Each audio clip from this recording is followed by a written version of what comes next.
Good evening, everyone. I'm Ankit and you're watching StudyIQ IS English channel. Today is 13th of May and we are going to discuss important news and articles that I've picked up from the Indian Express newspaper. We'll start our today's discussion by understanding the 3-point doctrine that the Prime Minister Modi highlighted yesterday, and this doctrine is primarily framed against the instances of terrorist activities in India and how the government and the armed forces of Indian government will respond to these kind of menaces. Now, these kind of any doctrine or any examples of national security doctrine, these are important part of GS paper 3 syllabus that deals with India's internal and external security, right? And to establish India's security, you need a plan through which the armed forces will act in case of any dangers to the India's sovereignty and its internal security. So that first article is in this regard. In the second article, we'll discuss why India does not prefer any involvement of external mediation.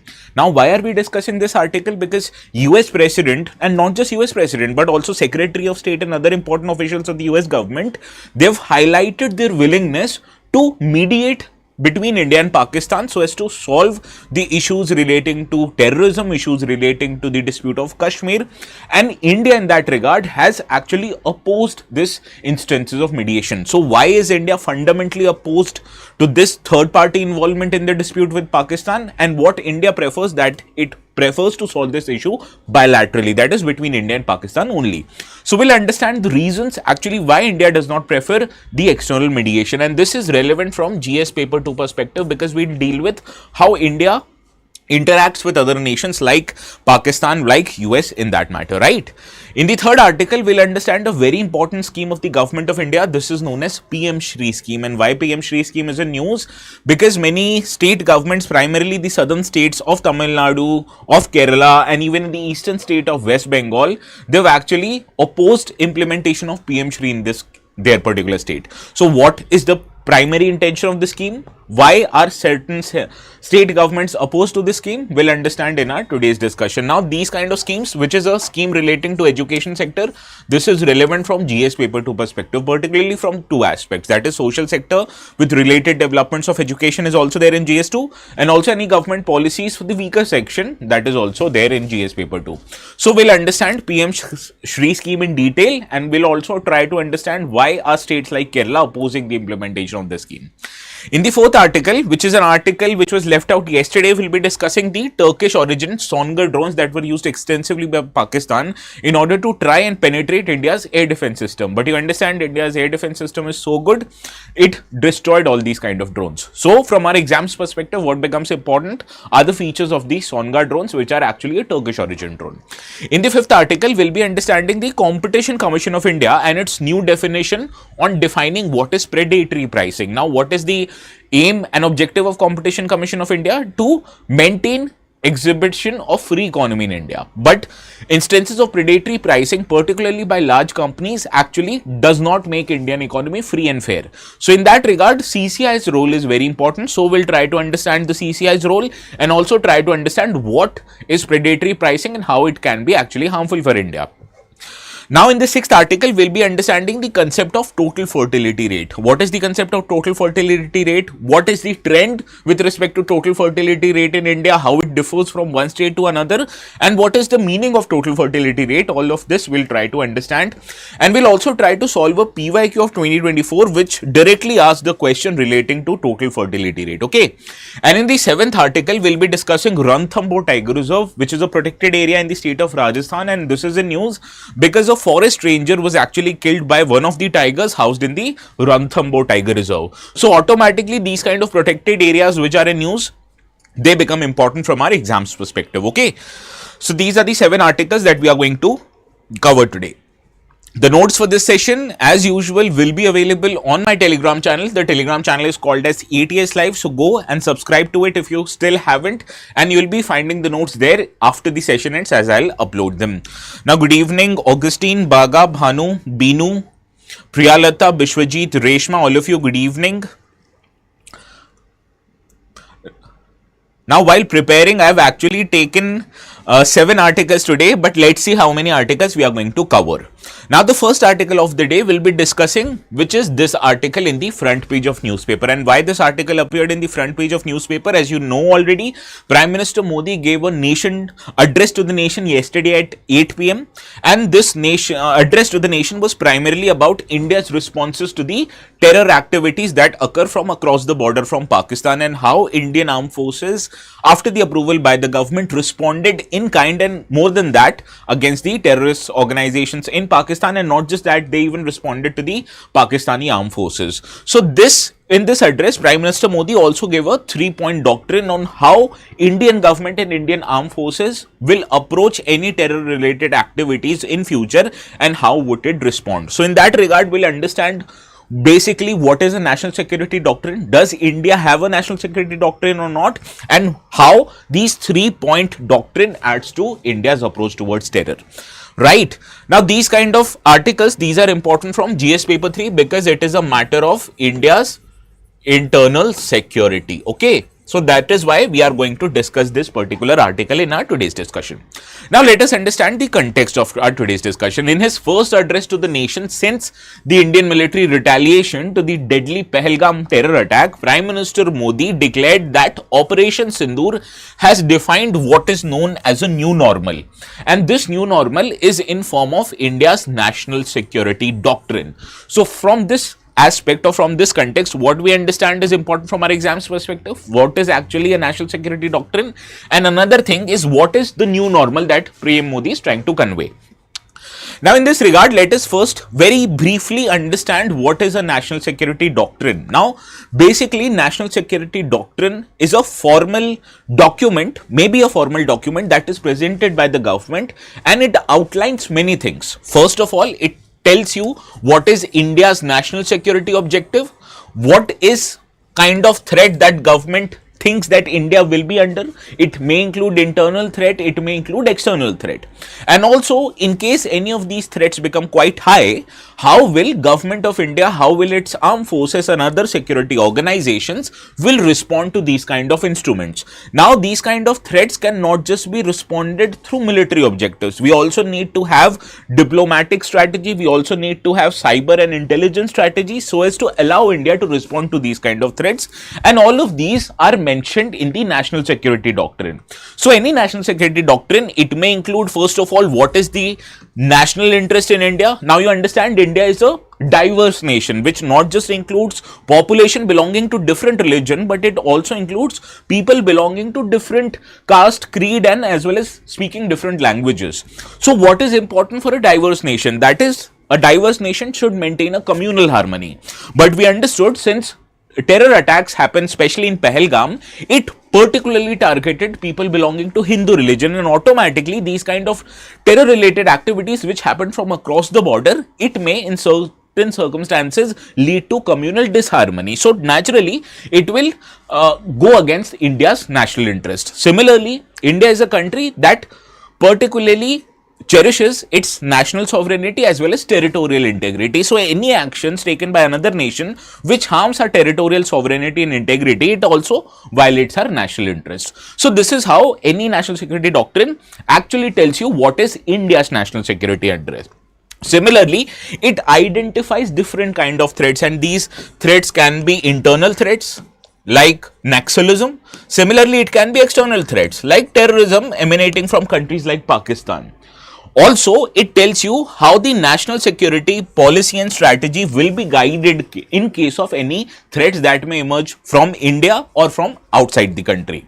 Similarly, it also promotes interagency collaboration. We understood the kind of action that Indian armed forces took against Pakistan. It had an active collaboration of not just intelligence agencies but also Army, Air Force and Navy.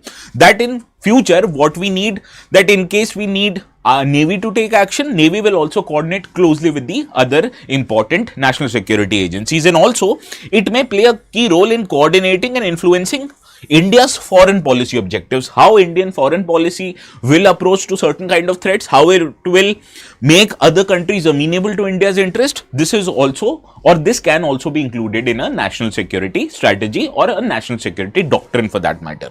So basically, national security doctrine is India's approach to national security, highlighting its threat, highlighting its national interest, highlighting how India will respond to any kind of threat that may emerge in the future.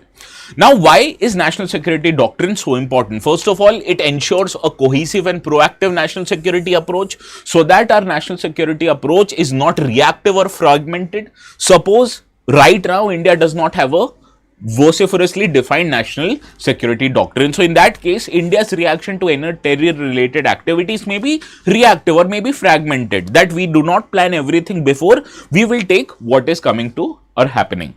Similarly, by having a national security doctrine, it will guide our defense planning and accordingly provide for budgetary allocation on how to strengthen our defenses and our defense organization. And also, it may serve as a reference not just for Indian organizations but also for foreign countries, that how in national emergencies and conflicts, how will government react to it. So naturally, other countries will not be caught off guard because of our response. So this is how having a national security doctrine is so important for India. Understood? Now let us understand in India's context what actually is a national security doctrine. Now India does not have a formally articulated national security doctrine as of today, but there are many discussions and drafts that have been circulated in public policy, but no document or draft have been formally accepted by the government of India saying that this is our national security doctrine. So therefore, our decision making in any kind of threats has been often shaped by event-driven priorities, right? So before 2014, you must have understood that government of India primarily relied on diplomatic measures to counter any terrorist-related activities, and this did not actually satisfy people of India.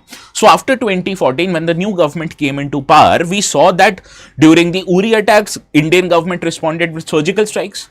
During Pulwama attacks, Indian government took it up a notch by responding by bombing the Balakot terror camp, and now after the Pahalgam attack, Indian government has again took it up a notch by responding and bombing 9 different terror related camps in Pakistan.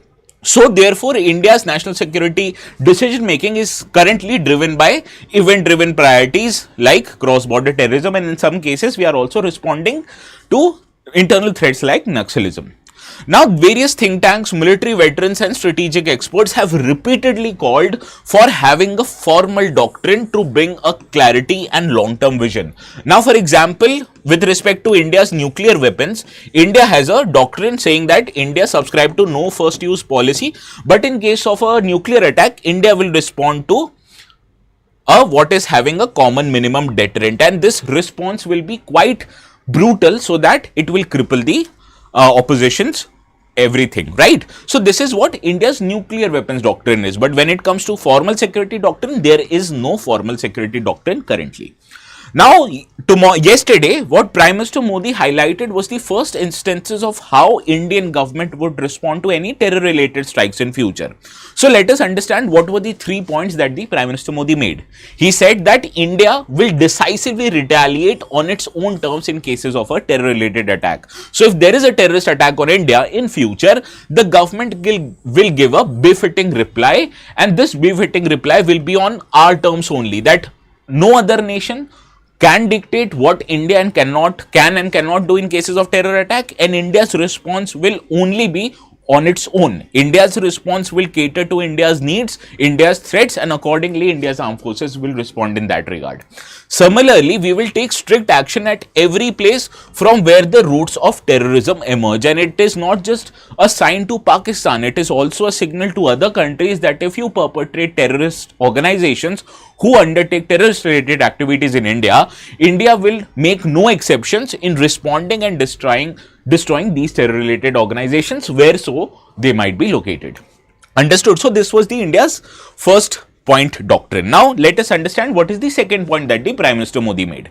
He highlighted a very important point, that India has no tolerance for nuclear blackmail. Now whenever Pakistan approached India earlier, be it 1999 Kargil war, be it 2008 2611 attacks, be it 2016 Uri attacks, be it 2019 Pulwama attack, or be it 2025 Pahalgam attack. In all these cases, Indian politics or Indian political organizations highlighted one thing, that before responding to Pakistan, please make sure that you account for its nuclear weapons, because Pakistan is a terrorist state. It might use its nuclear weapons in case you retaliate against anything related in Pakistan. So this was highlighted by foreign experts that this was a nuclear blackmail that Pakistan was doing against India, and highlighting to the world that please do not attack us, otherwise we will use nuclear weapons on you.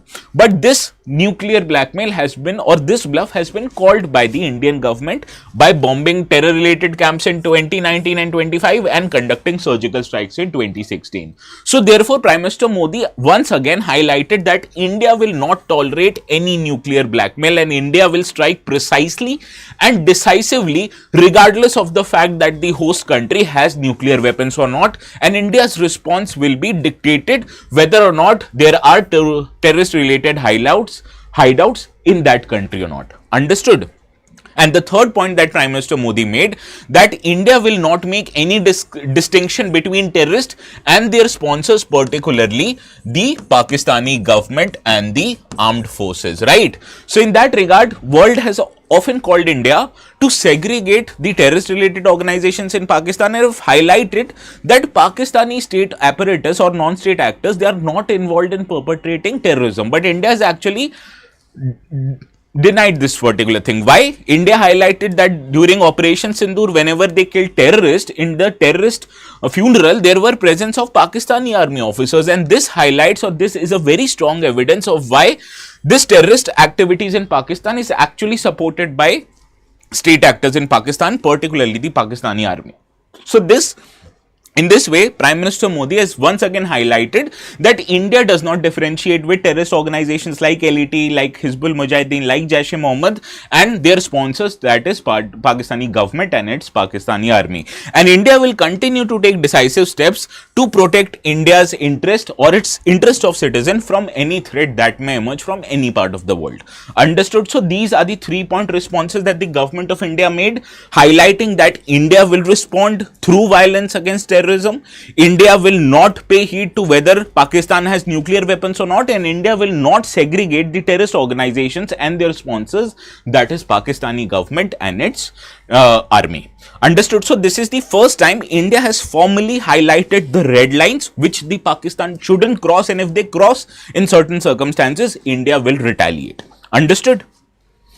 Now let us move to the second article. This article appeared in the op-ed section of the Indian Express newspaper, and this article brilliantly highlights why is New Delhi unwilling to accept any external mediation in cases of its dispute with Pakistan. And this article again is important from GS paper 2 perspective, because particularly it deals with subject relating to international relations. Now let us understand the context of our today's discussion. Now President of United States Donald Trump has claimed that United States played a very critical role in brokering the ceasefire that happened between India and Pakistan, and not just President Trump but even Vice President Vance, Secretary of State Rubio. They spoke to various Indian officials, including the Prime Minister, at length in order to help them achieve the ceasefire between India and Pakistan. So is the claims made by US government, is the claims made by US President actually true, or is it not true? Let us try to find that one out. Now what did the US say? US say that the Secretary of State Rubio, he called for India-Pakistan meeting at a neutral venue to start constructive talks between India and Pakistan, and that United States was willing to facilitate this constructive talks between India and Pakistan. And it is certain that India will not agree to such an arrangement where any third party, including the United States, in case they act as a mediator. And why is such a proposal? I'll try to tell you in our today's discussion. Now this proposal is actually dead on arrival, because it reflects the lack of understanding that the current US administration has towards India, because India does not lie or does not allow any third party to mediate between India and Pakistan. And why is it so? Let us understand the historical background of this.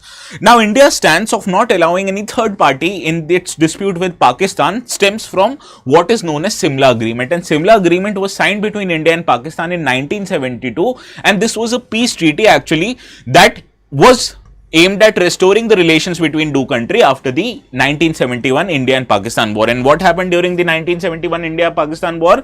It led to emergence of a new country known as Bangladesh. Now, in this Simla agreement, both of these countries agreed to a bilateral approach, which said that the emphasis on resolving the disputes between two countries will involve only bilateral negotiation. What is bilateral negotiation? That this negotiation will include India, and this negotiation will include Pakistan. And when any third country like US, like China, like Russia may try to meddle, they will not be allowed to play the role of mediator. So it allowed for bilateral negotiation without resorting to any international mediation, be it any country, be it any multilateral organization like UN. Understood? So this India stance originates from the Simla Agreement of 1972. But why India actually allowed for this bilateral negotiation only and does not prefer this external mediation? Let us understand the reasons behind it.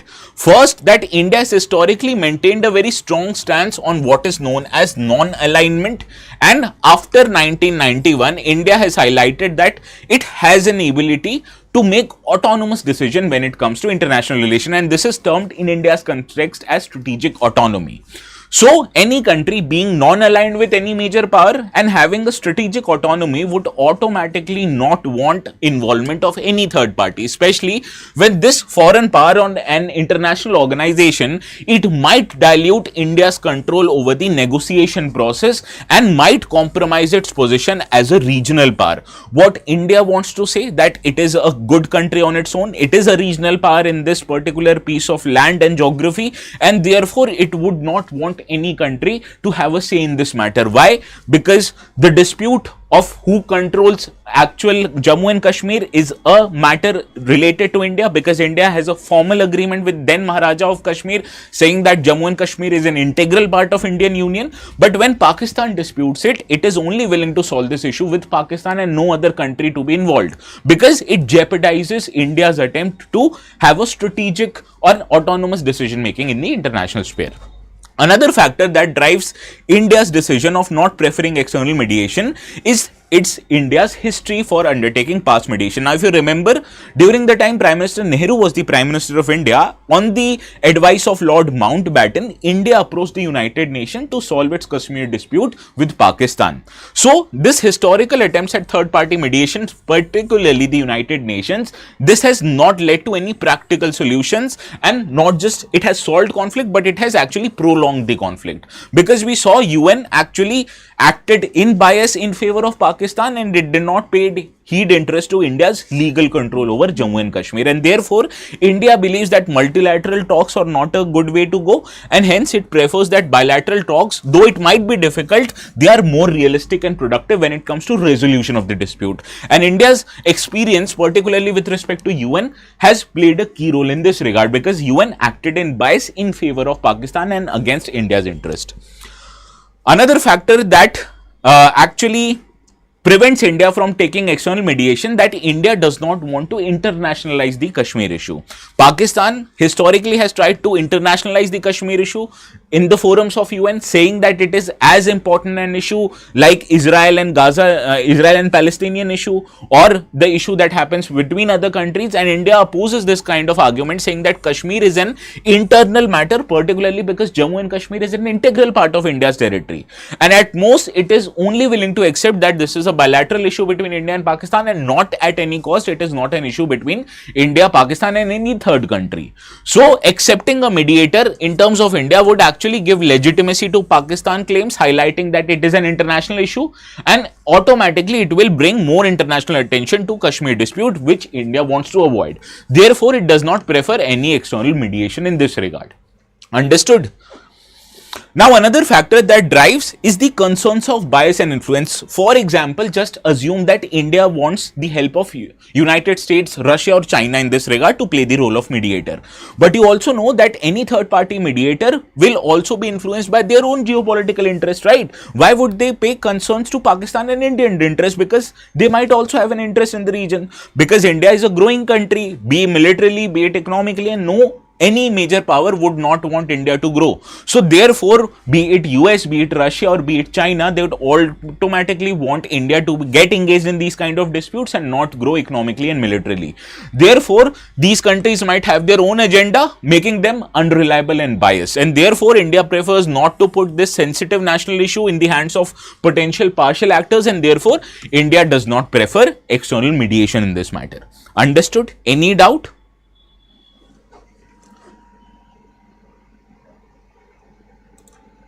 Good evening, Roy. Any doubt up till now? Now let's see if you are able to solve this particular issue and question regarding Simla agreement.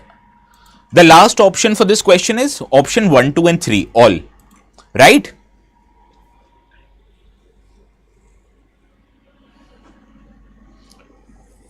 Well, India, according to Prime Minister Modi yesterday, India has not ended Operation Sindoor. India has only suspended Operation Sindoor. Highlighting, Prime Minister yesterday told that in case any future terrorist related activities happen, India will again respond in a similar manner like it did few days back. And also, India will negotiate with Pakistan only on the matters of POK and only on matters of terrorism. Rest all, India will not negotiate with Pakistan or with any other country.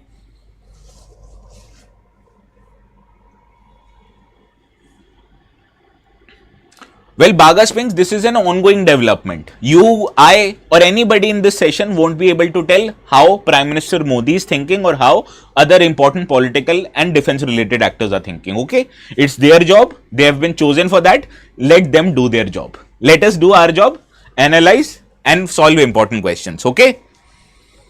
Now, Simla agreement was signed between India and Pakistan following the Indo-Pakistani War of 1965. Already incorrect because it was agreement after 1971 war. The agreement commits both nations to resolve issues including Jammu and Kashmir through bilateral nations. This is correct. The agreement resulted in mutual recognition of line of control as a border. Now, this is incorrect statement. Line of control is not a border. Line of control is just an understanding till the time both countries reach a final conclusion of what is the border between India and Pakistan in the state of Jammu and Kashmir. So, this is an understanding or it is a ceasefire line. So, please try to read the questions again and again. This is not a border. That's why I put this statement here. Right. So, correct option is only option B. I hope I have made my point clear. If you have any doubt, you can please feel free to ask.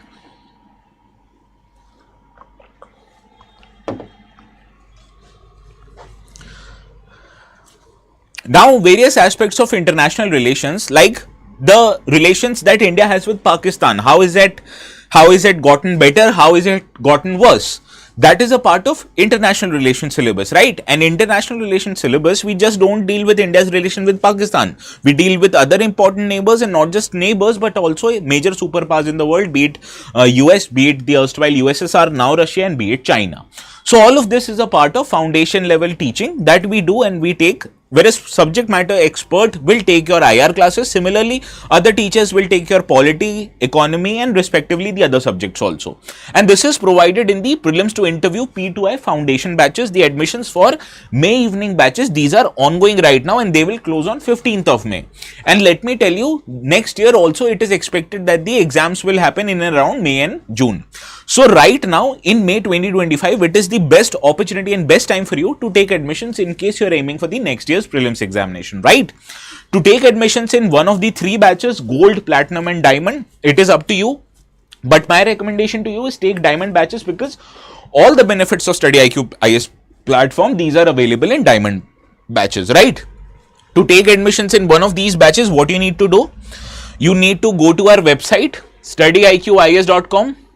StudyIQ.com, click on this website. You need to create an account first, then click on explore courses. Now, when you click on explore courses, the default option is for bilingual batches. But suppose if you want to take admission in the English batches, what you need to do? Click on this UPSC IS English, then select the first tile on here on the left saying that P2I foundation batches. Now, right now you can see for diamond batches, the course fees is 39,499, right?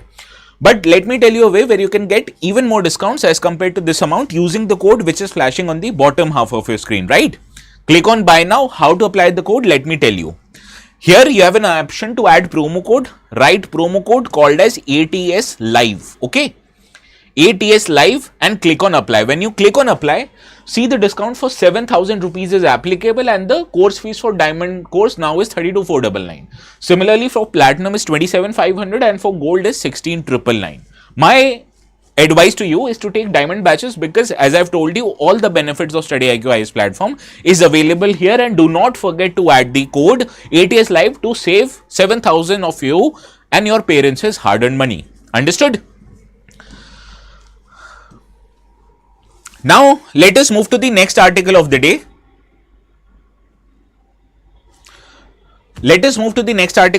This article actually appeared in the website. I was waiting for 1 or 2 days so that this article appears in the newspaper so that I can cover. But enough of it. Indian Express does not want to give this article a space, so let us borrow this article from their website only, and it states why Kerala has locked horns with the central government over the implementation of a particular scheme known as PM-SHRI scheme. Understood? So in this regard, let us understand the context of our today's discussion. Now, Kerala government has decided to approach the apex court of our country against the decision of central government to withhold the release of 1,500 crores of funds to the state government of Kerala under various centrally sponsored education schemes, primarily the Samagra Shiksha Abhiyan scheme. Now, the Education Minister of Kerala, he has alleged that the funds which has been withheld by the central government from Kerala government, it has stayed away, and this was done so because Kerala has stayed away from implementing the scheme known as PM Schools for Rising India, PM-SHRI scheme. So in this regard, we'll understand what is a PM-SHRI scheme and why it is a part of Samagra Shiksha Abhiyan Yojana. Understood? Now, PM-SHRI scheme, it is a centrally sponsored scheme. So you understand how funding is shared in centrally sponsored scheme. In most of the states, the funding is shared between state and central government in 60-40 ratio. That is 60% of the funds is given by central government and 40% of the funds is given by state governments.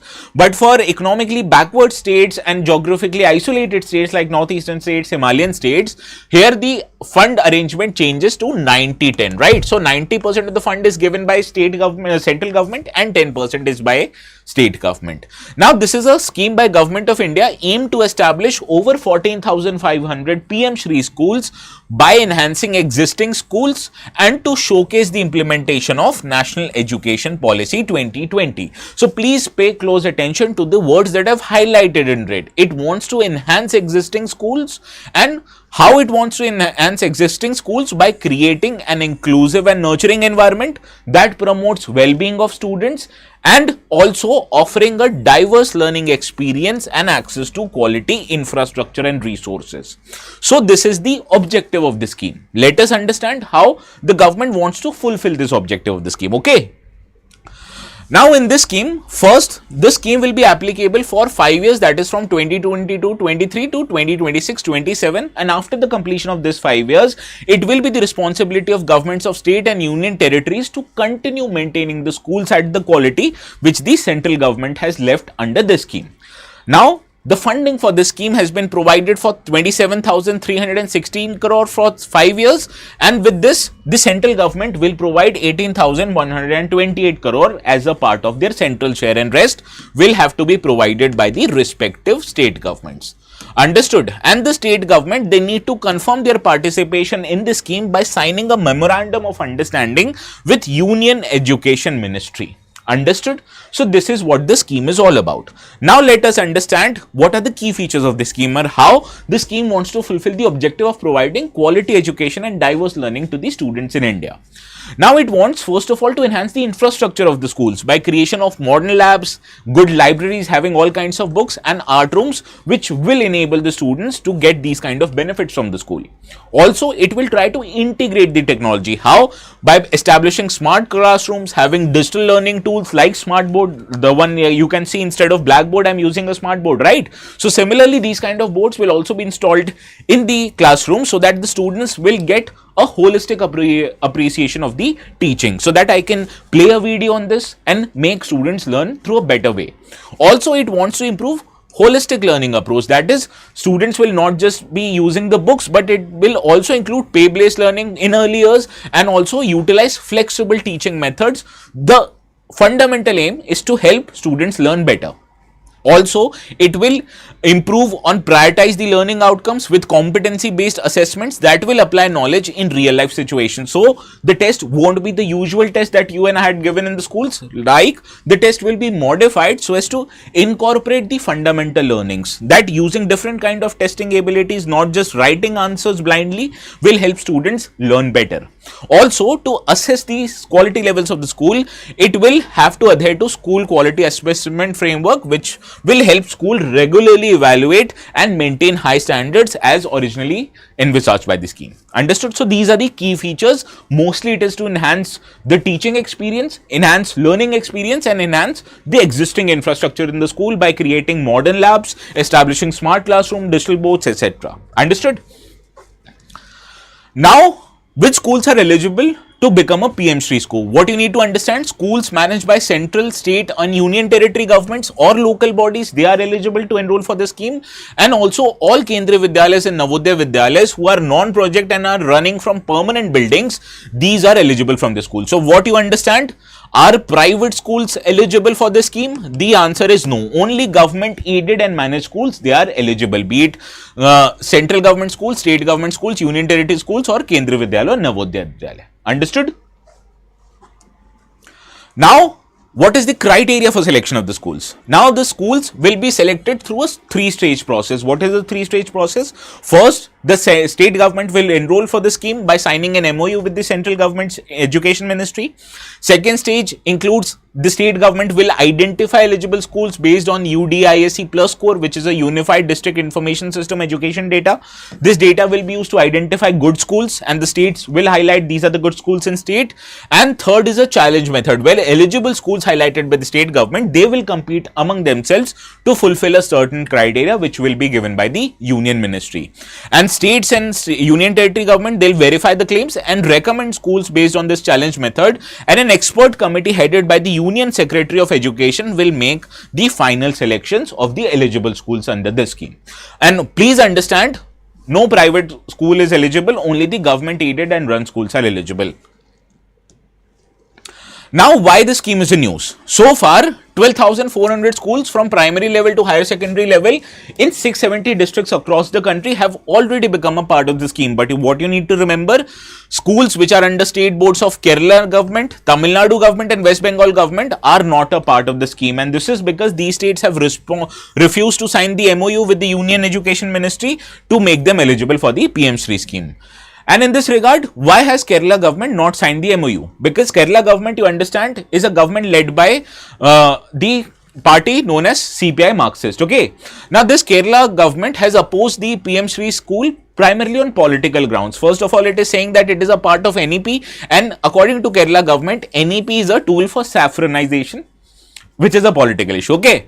Now, moreover, the Kerala government is also arguing that the PM-SHRI scheme will bring these state schools under the control of central government, which is partially correct, because the government wants to enhance the quality of the school. So, for 5 years, major decision making and what is going to happen in the schools will be dictated by central government. But you understand, after the completion of the scheme, automatically the role of improving and maintaining the standards of the school will not be of state government, but of not be of central government but of state government. So these are basically political allegations that the government of Kerala has made. Not important from the exam. What is important from the exam? The features of the scheme that I have already told you.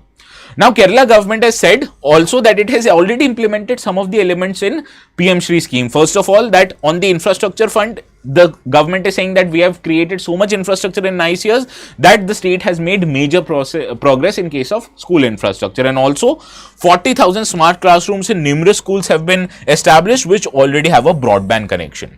Right. So these are the examples and reasons which has been given by the Kerala government of not accepting the PM-SHRI scheme.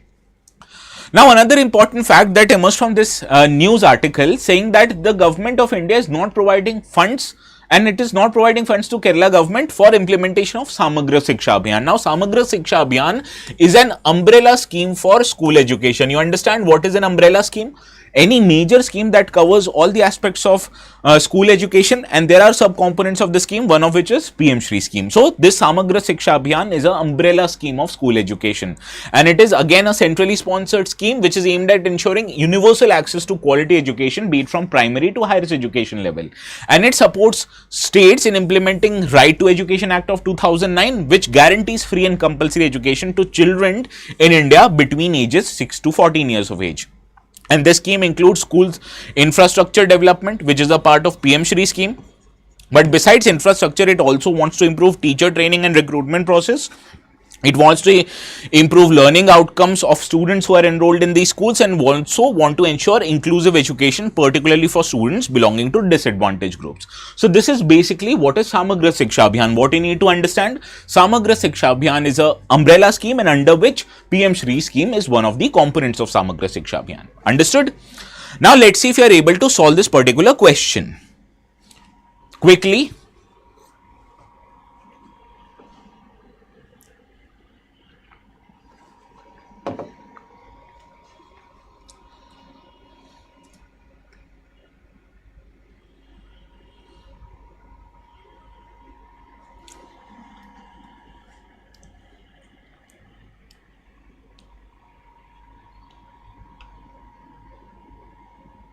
Others, only Reshma is answered. Bishwajit, Bhanu, Roy, Baga. Baga says B. Any other one? BA. So देखते हैं कौन सा है. The scheme aims to develop more than 14,000 existing schools across India into model schools under the NEP 2020. This is obviously correct. You need not afraid. Only government and government aided private schools are eligible for the upgradation under the scheme. This is incorrect. Only the government aided and government managed schools, any private school, either it will be government aided, not eligible under the scheme. PM SHRI schools are expected to act as an exemplar schools, showcasing best practices in pedagogy, infrastructure and learning outcomes. This is correct. So second only is correct. Incorrect. First and third are correct. So option B is the right answer. Yes, you're correct, Baga. Bishwajit, please take a look again. Option B is correct. Okay, I've explained it to you. No problem. Now let's understand this article about Turkish Songa drones, which was in news 2 days back. Right. Now the context of this article is Pakistan attempted drone incursions in as many as 33 military and civilian sites in India between the intervening night of Thursday of May and Friday, that is May of 9th. Now it mostly used Turkish origin Asisgard Songa drones. So in our today's discussion, we'll understand few features of these drones and why is Pakistan using these kind of drones against India. Now this drone originated in Turkey, specially developed by a defense firm based in Turkey known as Asisgard, and it was inducted into service in 2019, and it has the distinction of being Turkey's first domestically produced armed drone. Now it is a drone made of 4 types of rotors, that is, therefore it is a quadra-rotored unmanned combat aerial vehicle designed for both autonomous as well as remote control missions. Now the key features of this drone is that it has a maximum takeoff weight of 45 kilograms. The flight time without any payload is just 25 to 30 minutes, and the ranges on which this drone can operate is from 3 to 5 kilometers from the control station. So basically not a very good drone. Now it can operate up to an altitude of 2.8 kilometers above sea level and 400 meters above ground level. So in all circumstances, you can understand this is a very rudimentary form of drone. Now, the key features of this drone is that it can be equipped with a stabilized automatic machine guns, mini missiles or even mortar rounds. Now, it is capable of targeting enemy personnel, vehicles, light fortified instruments, and it transmits real-time video and telemetry data to the ground operators. And it is also equipped with ability to fight during the daytime and has infrared camera so that it can also be used for night operations, and it can operate in all weather circumstances. Understood? Now, Other features that it supports route planning, autonomous flight and automatic return to the base in case communication is lost between the controller and the drone, and also in the cases of batteries low. Now it enhances survivability and reduces dependence on manual control because it can be driven autonomously also. Now multiple Songa drones, they can operate what is known as a coordinated swarms. Coordinated swarms is actually tens and hundreds of drones. They are operating in together, executing simultaneous multi-directional attacks so as to overwhelm the enemy air defenses system. So originally it wanted to overwhelm Indian air defenses system, but you understand Indian air defense system was so flawless, it was able to destroy all these drones coming from Pakistan. Now let's quickly understand the question. This is a very simple question, I think so all of you will get it correct.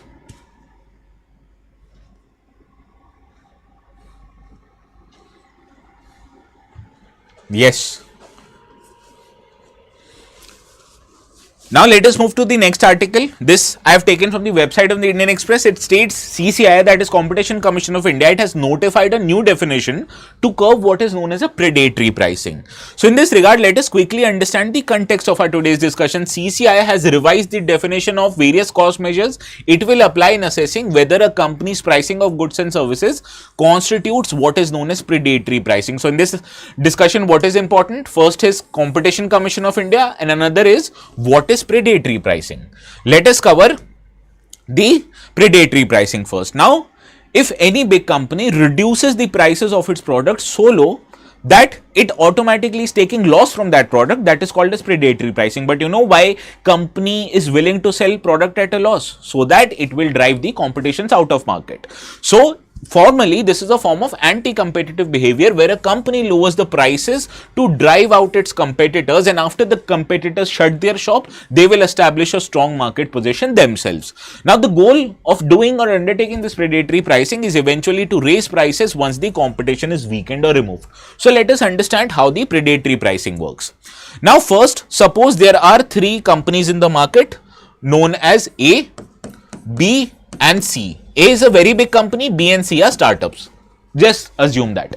Now suppose they are selling a product which cost either three of these companies 100 rupees. So they can only sell the product more than 100 rupees. Okay. So as to make profit, because automatically company wants to make profit by selling the products. Why would they sell the products? Okay.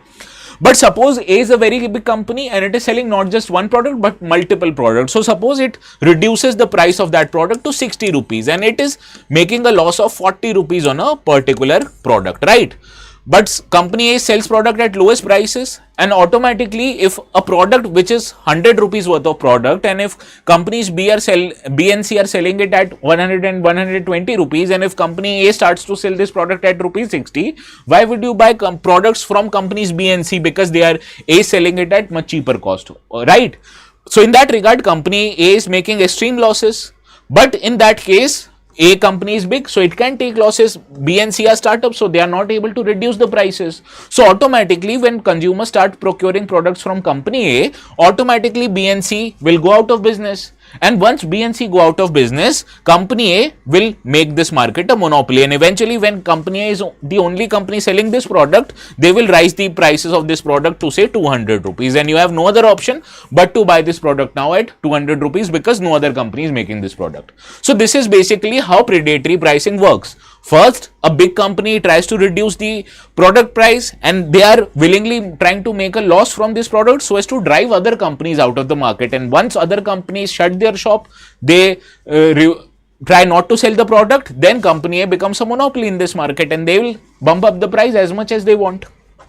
So this is basically what is predatory pricing. Now it is often used by large companies, established companies to absorb short-term losses, and the most glaring example that we have seen are Flipkart and Amazon, because they are big companies, and whenever a small e-commerce website is selling a product at expensive prices, being a big company, Amazon and Flipkart can sell it at much cheaper cost. And in India, predatory pricing is illegal under Section 4 of Competition Act 2002.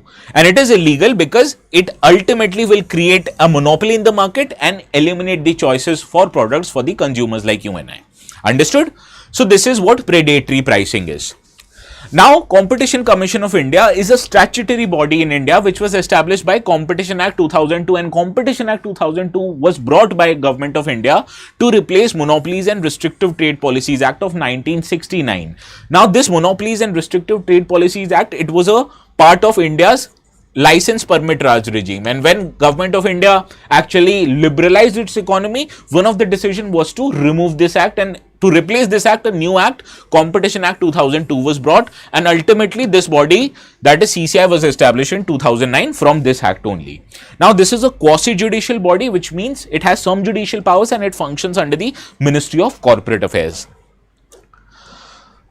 Now, the Competition Commission of India, it includes one chairperson and up to 6 members who are appointed by the central government, and the criteria on which these chairperson and the members are selected, that chairperson and every other member should be a person of ability, integrity and standing, and who are qualified to become a judge of High Court of India. And in addition to that, they should also have a special knowledge and professional experience of not than 15 years in international trade, economics, business, commerce, law, finance, accounts, administration, public affairs. So these are the criteria based on which the chairperson and the members of CCI are chosen, and they are appointed by the central government.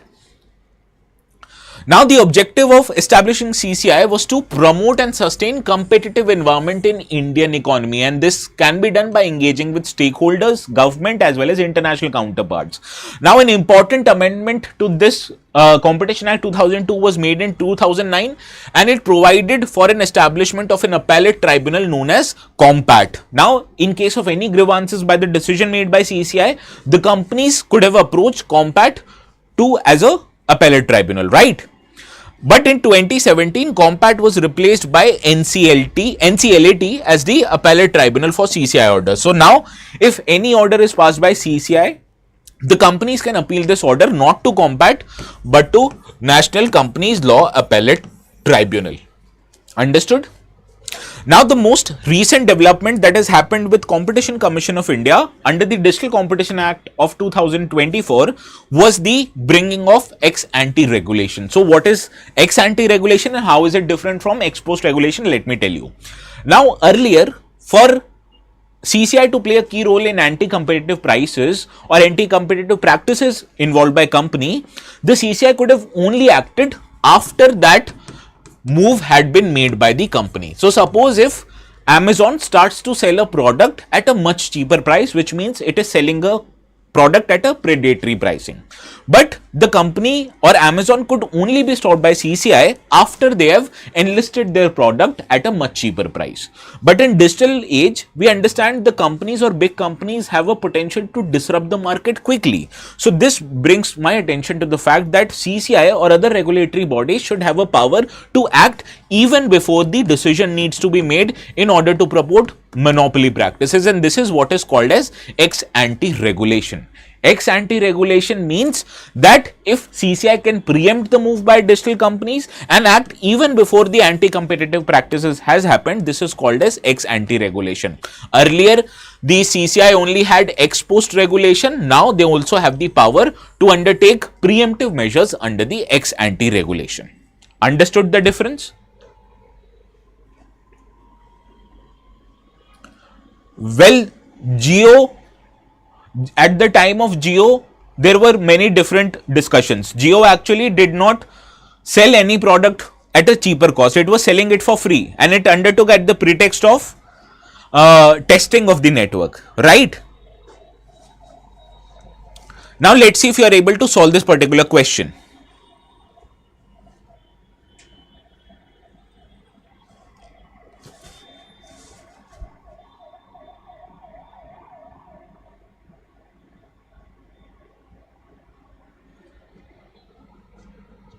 Yes, it used a loophole.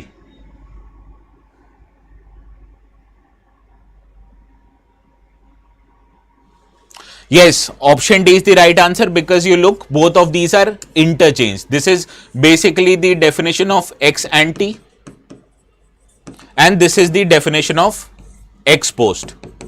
Right, so I have interchanged the two, therefore none of these statements are correct. Option D is the right answer. Now it is already 4:54. So let us try to do with this article. Okay, now this article talks that total fertility rate in India has remained constant at 2.0 for the year 2021, and this I have taken from the website of the Indian Express newspaper. Now the context of today's article is the total fertility rate of India has remained at 2.0 in 2021, which is same as 2020, as shown by the survey conducted known as Sample Registration System of 2021, and this survey is conducted by Registrar General of India, which comes under Ministry of Home Affairs. Understood? Now this basically is the trend of how India's total fertility rate has declined. It has declined in both rural and urban area. Now it has remained at 2 in the last 2 years. Understood?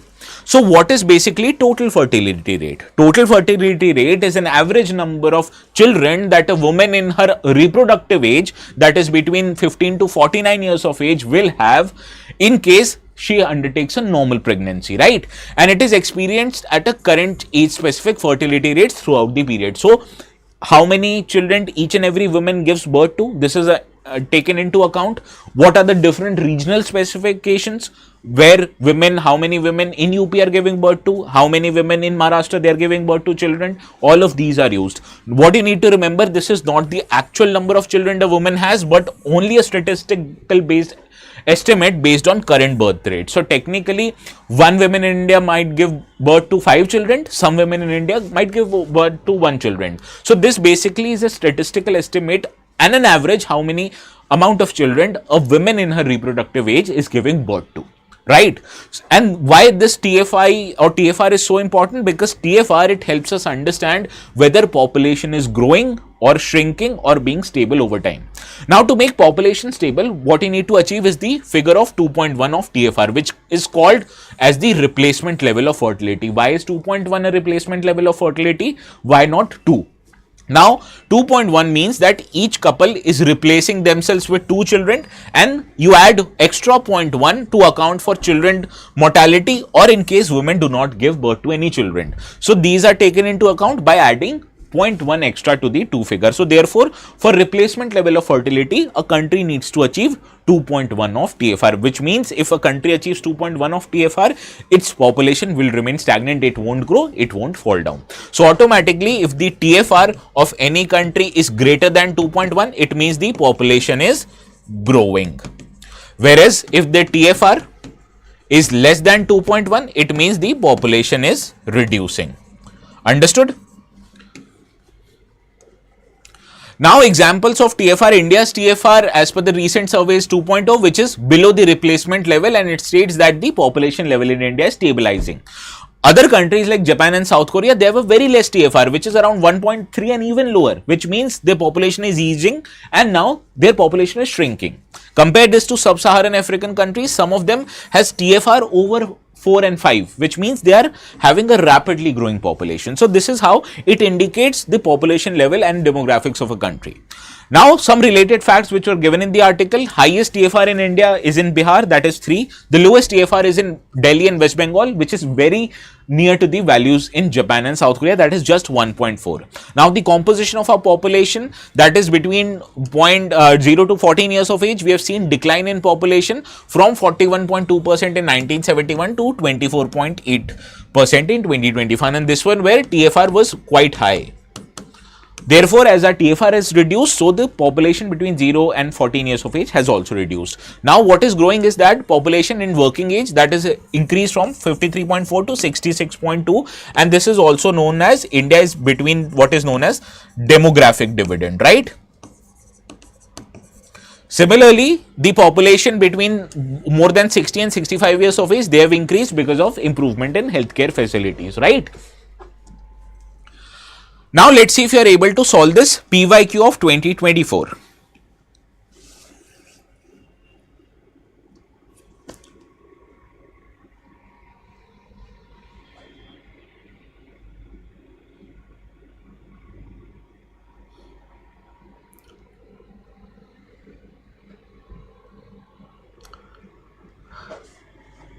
Sorry, the options is right. This is B, this is C, and this is D.